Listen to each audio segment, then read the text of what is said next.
wassalamu ala asrofil anbiya'i wal mursalin wa ala alihi wa sahbihi rasulillahi ajma'in. Asyhadu an la ilaha illallah wa asyhadu anna Muhammadan abduhu wa rasuluh la nabiyya ba'da.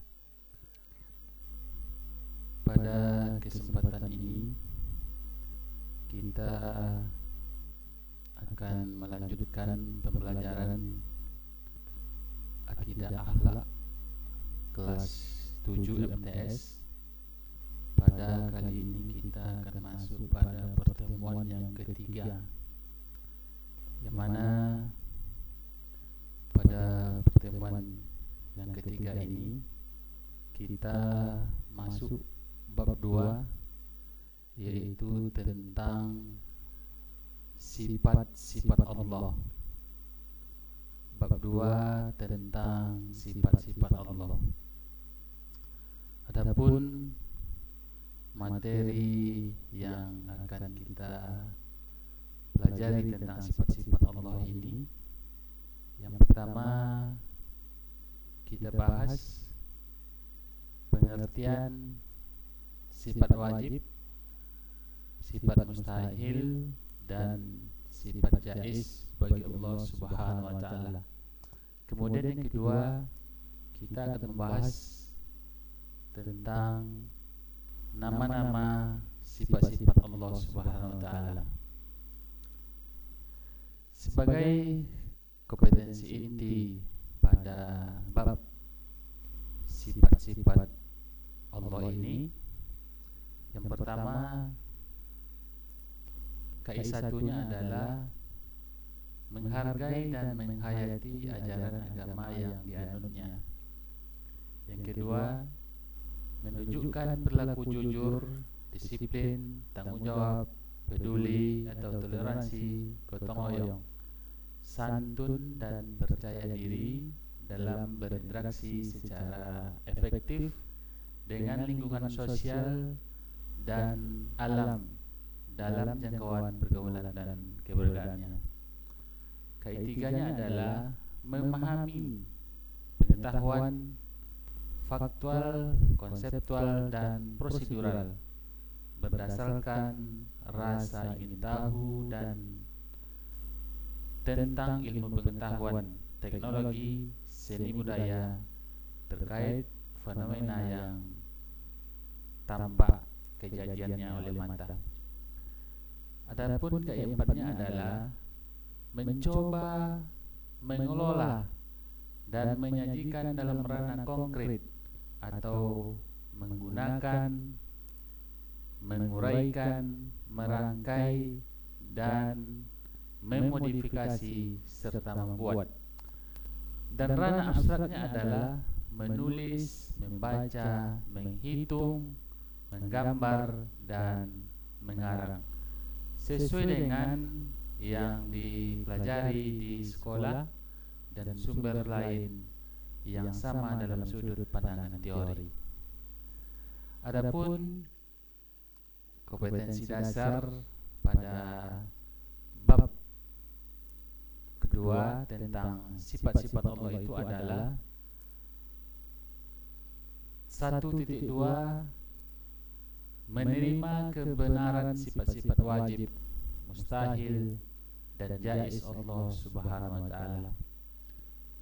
KD2.2 adalah menjalankan sikap percaya diri sebagai implementasi beriman kepada sifat-sifat wajib, mustahil, dan jaiz bagi Allah Subhanahu wa taala.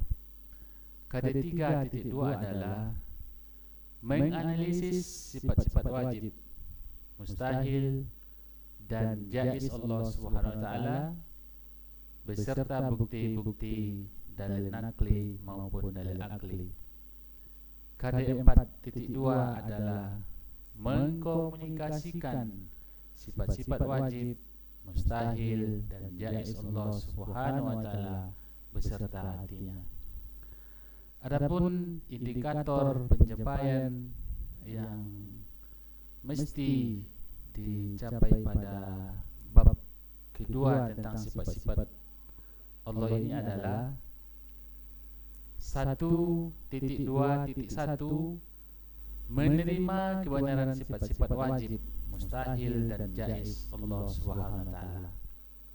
2.2.1 menjalankan sikap percaya diri sebagai implementasi beriman kepada sifat-sifat wajib, mustahil dan sifat jaiz.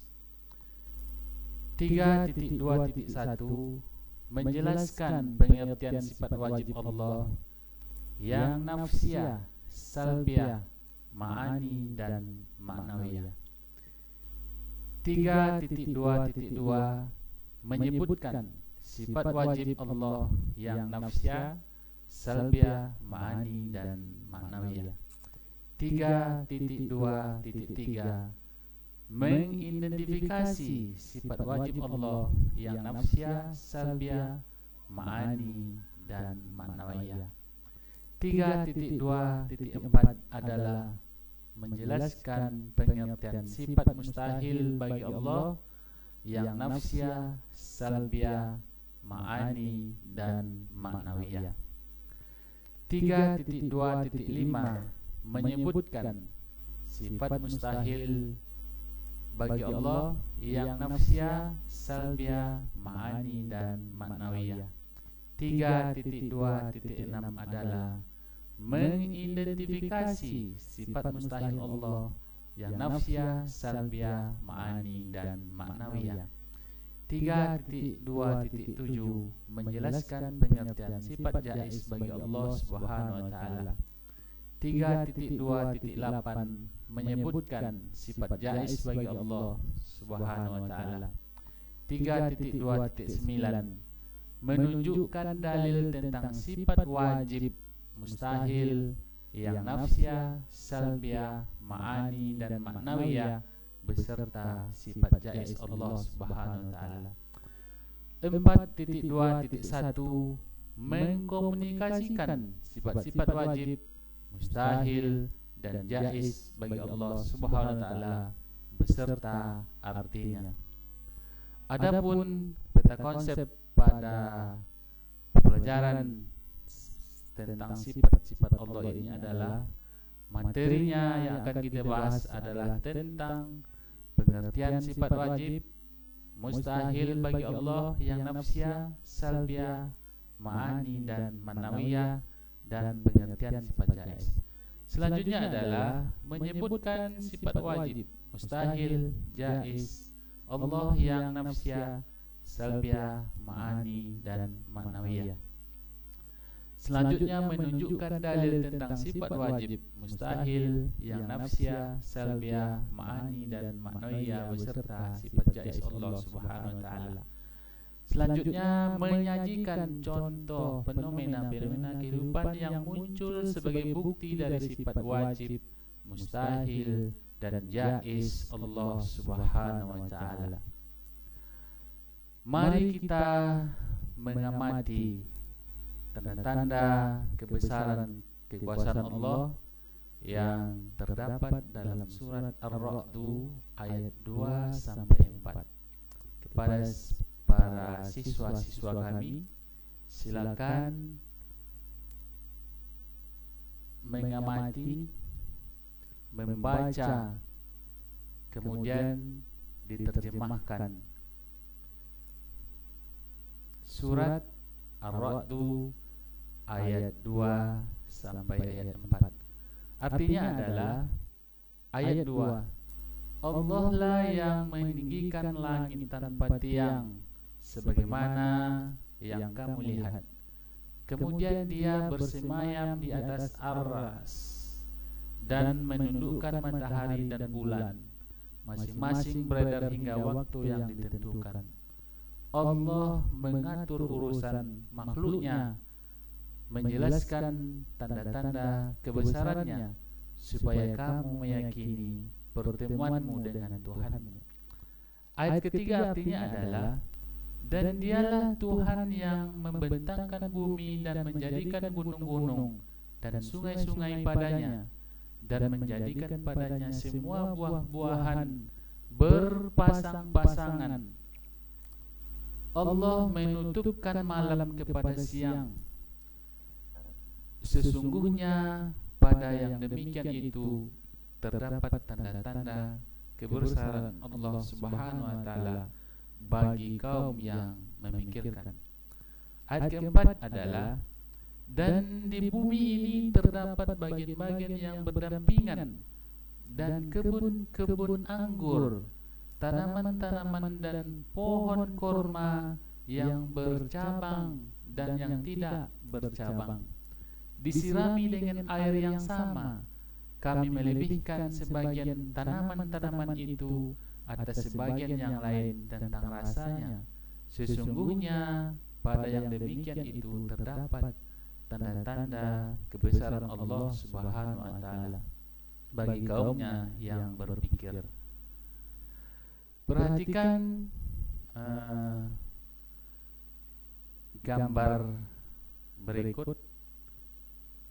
Setelah kalian mengamati tanda-tanda kekuasaan Allah di atas dengan seksama, coba perhatikan dan renungkan gambar-gambar berikut ini.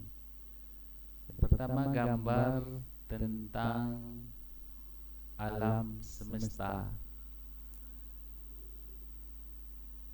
Kedua, gambar pemandangan alam semesta. Indahnya pemandangan di atas tidak terlepas dari sang desain pencipta alam semesta, yaitu Allah Subhanahu wa taala. Artinya Allah Subhanahu wa taala memiliki sifat wajib, mustahil, jaiz yang membedakan dengan makhluk yang diciptakannya. Kita tentu mempercayai atas keindahan yang hanya bisa diciptakan oleh Allah yang Maha Esa dengan kesempurnaan sifat-sifatnya. Sebagai orang yang beriman, agar hidupnya selalu berada dalam lindungannya, maka memohon dan memintalah kepada Allah Subhanahu wa taala. Syekh Abdul Qadir Al-Jailani mengatakan, selagi di dalam hatimu masih ada sebesar semut yang selain Allah, maka kamu tidak melihat dekatnya Allah di sisimu dan tidak bangkit kejinakan dan ketenangan kepadanya. Syekh Abdul Qadir Jailani. Mari berdiskusi setelah mengamati tanda-tanda kekuasaan Allah dan gambar yang kita perlihatkan. Tentu banyak pertanyaan yang muncul di benak kalian. Buatlah pertanyaan dari tanda-tanda kekuasaan Allah itu dan gambar yang kita lihat di atas tadi, kaitkan dengan sifat-sifat Allah yang kalian ketahui. Tulis pertanyaan kalian dan tanyakan. Nah, sekarang coba tulis. Kemudian ungkapkan pertanyaan-pertanyaan kalian tersebut. Gunakan pertanyaan apa, mengapa, dan bagaimana. Contohnya, kita menggunakan kata tanya apa. Apa bentuk-bentuk tanda kekuasaan Allah di dalam surat Ar-Ra'd ayat 2 sampai ayat 4 di atas. Dan kedua, kita gunakan kata mengapa. Mengapa kita perlu bertafakkur dengan melihat ciptaan Allah yang dahsyat di dalam alam semesta ini. Yang ketiga, kita gunakan kalimat pertanyaan bagaimana. Bagaimana sikap yang perlu dimiliki setelah memahami sifat Allah Subhanahu wa taala yang maha kuasa ini? Kembangkan wawasanmu. Pengertian sifat mustahil, wajib, dan jaiz bagi Allah Subhanahu wa taala. Sifat-sifat Allah itu secara umum dapat dibagi menjadi 3 sifat. Yang pertama sifat wajib, yang kedua sifat mustahil, dan ketiga adalah sifat jaiz. Ketika sifat ini wajib diketahui dan diyakini oleh seorang muslim. Yang pertama kita akan bahas tentang pengertian sifat wajib bagi Allah Subhanahu wa taala. Apa pengertian sifat wajib bagi Allah Subhanahu wa taala itu? Yang dimaksud sifat wajib bagi Allah Subhanahu wa taala ialah sifat-sifat yang pasti dimiliki oleh Allah Subhanahu wa taala, yang sesuai dengan keagungannya sebagai pencipta alam seisinya. Sifat-sifat wajib dikelompokkan menjadi 4, yaitu yang pertama sifat nafsiyah. Sifat nafsiyah adalah sifat yang untuk menegaskan adanya Allah Subhanahu wa taala, di mana Allah Subhanahu wa taala menjadi tidak ada tanpa adanya sifat tersebut. Yang kedua dinamakan dengan sifat salbiah. Apa sifat salbiah itu?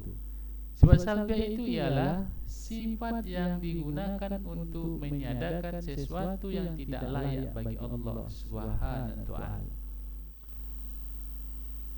Yang ketiga, sifat ma'ani. Apa sifat ma'ani itu?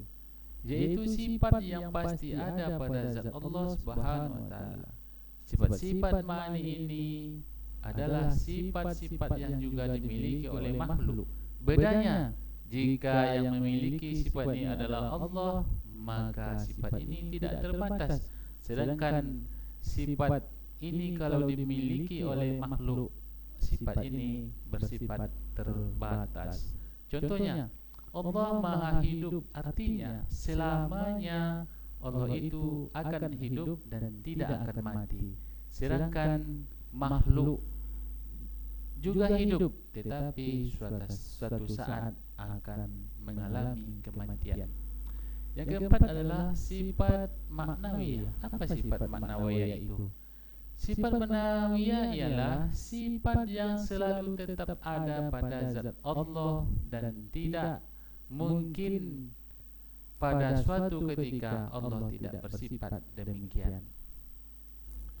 Yang kedua yang kita bahas pada pertemuan ini adalah tentang pengertian sifat mustahil bagi Allah Subhanahu wa taala. Apa pengertian sifat mustahil bagi Allah Subhanahu wa taala itu?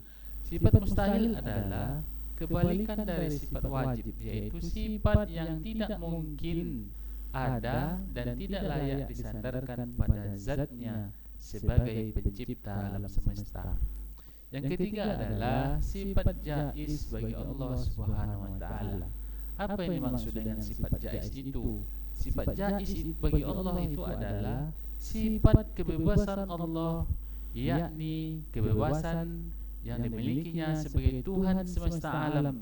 Sifat jaiz Allah ini ialah kebebasan untuk berbuat sesuatu atau tidak memperbuatnya sesuai dengan kehendak yang mutlak. Sebagaimana dijelaskan, fi'lu kulli mumkinin au tarkuhu, artinya adalah memperbuat segala sesuatu yang mungkin terjadi atau tidak memperbuatnya. Poin yang B yang akan kita bahas pada pertemuan ketika ini adalah tentang nama sifat-sifat Allah. Sebagaimana sifat-sifat Allah ini yang kita kenal dengan sifat 20. Ada sifat nafsiyah, sifat salbiah, sifat ma'ani, dan sifat maknawiyah. Di sini akan kita bahas sifat wajib beserta artinya, mustahil beserta artinya. Yang pertama, sifat Allah itu adalah wujud. Apa arti wujud? Wujud artinya ada. Mustahil bagi Allah itu bersifat adam, artinya tidak ada. Yang kedua, kidam, artinya terdahulu. Mustahil bagi Allah itu bersifat hudus, artinya baharu. Yang ketiga, bako, artinya kekal. Mustahil bagi Allah bersifat fana, artinya rusak. Yang selanjutnya, mukhalafatul hawadis, artinya Allah itu berbeda dengan makhluknya, dan mustahil bagi Allah Subhanahu wa taala itu bersifat mumassalatu lil hawadisi, semisal makhluknya. Selanjutnya qiyamuhu binafsi, Allah itu berdiri sendiri. Mustahil bagi Allah itu bersifat ihtiyaju li ghairihi, membutuhkan orang lain. Selanjutnya wahdaniyah. Apa arti wahdaniyah? Itu adalah esa. Mustahil bagi Allah itu bersifat ta'addud, artinya berbelang-belang. Kemudian kudrat atau kuasa, mustahil Allah itu bersifat ajzun atau lemah. Kemudian iradat, artinya berkehendak, mustahil bagi Allah itu bersifat karahah, artinya terpaksa. Kemudian ilmu, artinya mengetahui, mustahil bagi Allah itu bersifat jahlun, artinya bodoh. Kemudian hayat, wajib bagi Allah itu bersifat hayat, artinya hidup. Mustahil bagi Allah itu bersifat mautun, artinya mati. Kemudian sama, apa arti sama? Itu mendengar. Mustahil Allah itu bersifat sam'un, artinya tuli. Kemudian basar, artinya melihat. Mustahil bagi Allah itu bersifat umyun, artinya buta. Kemudian kalam, artinya berfirman. Mustahil bagi Allah itu bersifat bukmun, artinya bisu. Selanjutnya qadiran, artinya maha kuasa. Mustahil bagi Allah itu bersifat ajizan, artinya lemah. Kemudian muridon, maha berkehendak. Mustahil bagi Allah itu bersifat mukrahan, artinya yang terpaksa. Kemudian aliman, artinya Allah itu maha mengetahui.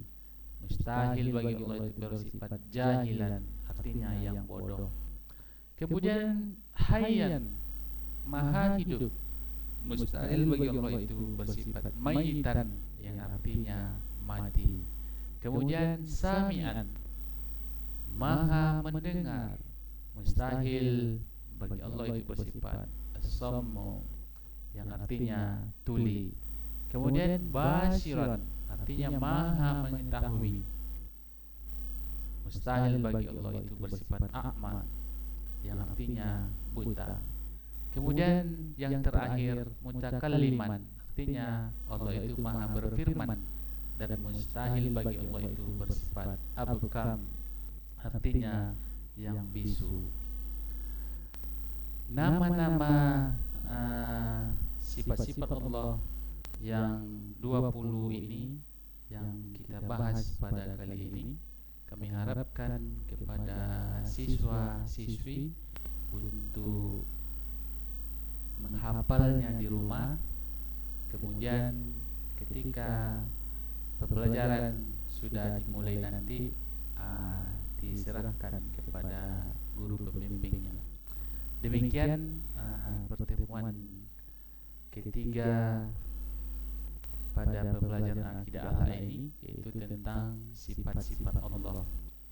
Mudah-mudahan materi ini bermanfaat bagi kita semua. Wabillahi taufiq wal hidayah. Wassalamualaikum warahmatullahi